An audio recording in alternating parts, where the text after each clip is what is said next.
জ্বলছে পাকিস্তান, পুড়ছে পাকিস্তান, ছাই হয়ে গেছে পুরোটা, কিন্তু ফাটছে কোথায়? ফাটছে বাংলাদেশে।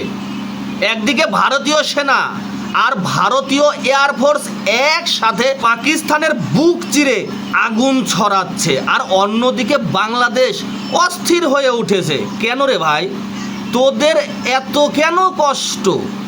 আমরা পাকিস্তানে আক্রমণ করলাম, তোদের কিসে লাগলো? পাকিস্তান এখন শ্মশান, তোদের গায়ে কাটা দিল কেন?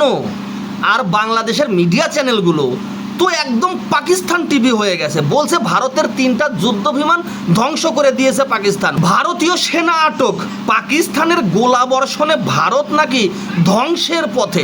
এত মিথ্যা কথা কোথা থেকে শিখলি রে ভাই? না নাটক করছিস? আগে সাংবাদিকতা একটু শেখ। এদের কাছে সাংবাদিকতা মানে হচ্ছে ভারত বিরোধী গল্প বানাও, পাকিস্তানের দালালি করো, আর ইউটিউবে ভিউজ কামাও। লজ্জা হওয়া উচিত তোদের। যখন পাকিস্তান পর্যন্ত বুঝে গেছে ওরা শেষ, কোনো দেশ কি তোর বাবা পাকিস্তানকে এই মুহূর্তে সাহায্য করছে? তখন বাংলাদেশের কিছু ভাইরাল বুদ্ধিজীবী বলছে ভারতই নাকি মরছে। বোঝো ঠেলা। তাহলে তোরা কার পক্ষে? পাকিস্তানের পক্ষে? ভারত পাকিস্তান যুদ্ধ করলে কেন তোদের এত হাহাকার? জ্বলছে পাকিস্তান, পুড়ছে পাকিস্তান, এটুকুই ঠিক আছে, কিন্তু এই ফাটার শব্দ ওটা কিন্তু অনেক দূর থেকে শোনা যাচ্ছে। আর এবার কিন্তু ভারতের সাধারণ মানুষ প্রশ্ন করছে ফাটছে কেন বাংলাদেশের?